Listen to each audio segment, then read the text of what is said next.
right, here's a good one. Dear Mattsons, my child still hasn't found her sport, instrument, or thing.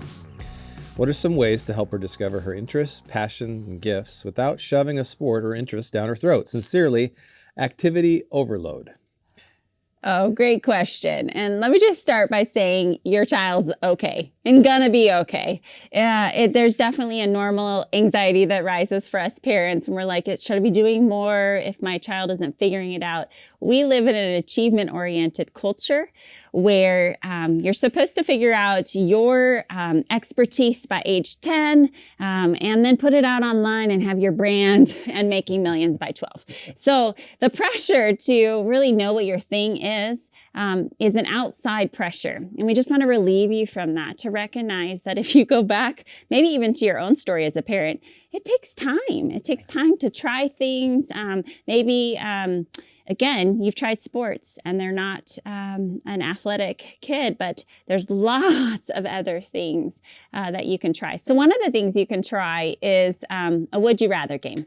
Really tuning in and getting to know your child. So every so often at the dinner table or at bedtime, you guys can play a would you rather in your entire family. Would you rather read a book or go kick the soccer ball? And would you rather cook with mommy or sit on the couch and play a game? Would you rather, right? So you're coming up with all these ideas and you're going to start figuring out that your child is going to lean towards a certain direction. Maybe they love building Legos all day long, all by themselves, and they'd rather do that than go to the playground and play with a bunch of kids on a soccer field. And you're going to start seeing the way that they're shaped, the way that God's wired them, but they have time to try things. And your job is to put different experiences in front of them. And again, help them figure out what they're made for. Yeah, the would you rather game is not for teens, probably best for younger ones, right? But also for younger ones and teens, one of the other things that you can do is to have them take an assessment. We have training and exposure to lots of assessments. Years ago, we found one that we've kind of stuck with for over a decade now, and it's called the Core Values Index, created by Taylor Protocols. But the CVI, the Core Values Index, is an assessment that kids could take as early as with a 5th grade reading level. And this is what's so great about this is that for kids and adults of all ages, is that it can be a way objectively of saying, okay, this is kind of how you're wired, hardwired, right? And that's one of the things we love about this tool is that it's really getting deeper into unchanging hardwired nature, not boxing anybody in, but revealing the whys behind what we love and why we do what we do and maybe what we're even good at. So using an assessment tool like the CVI, it takes 10 minutes to take. You can go to livingwholehearted.com. There's a link up there to take that. And there's a full version and a free limited version. It's just a simple way of having conversation about how might you be wired. And you can have confidence in the results of this assessment because it's the highest reliability on the market at 97% test-free, test reliable. So it really gives you a chance to notice things that, of course, as a parent, you've seen in your teen or your child that'll validate. But here you have an objective set of results that are coming back and that they're seeing as, wow, this really got me. The main thing, too, is also to remember, gosh, we are not what we do. And the pressures increase all around us to kind of think about the performance of whatever we're in. And that is not who we are. Yeah.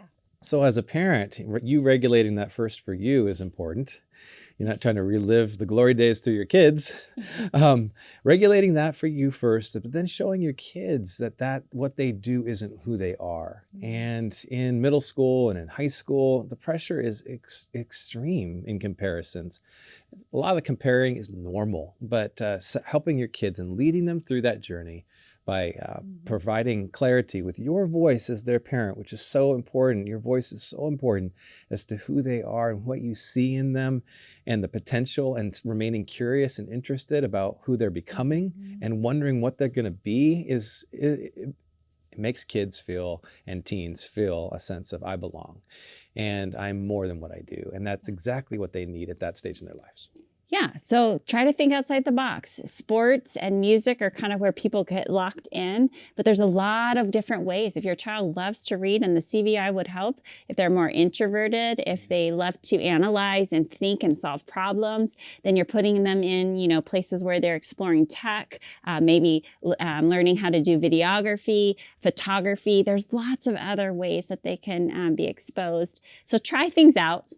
Let them see if they like it or not. And if they really catch on to something, then it might be something they do long term. But most of us tried a lot of different things, and I have never done it again in our adult life. And many 40-year-olds are still trying to figure out what they like and what they're good at. So take a deep breath. Know that your job is just keep shepherding, but reminding your child that who they are is apart from what they do, and that there is a purpose. And they'll figure it out in time. It'll take time.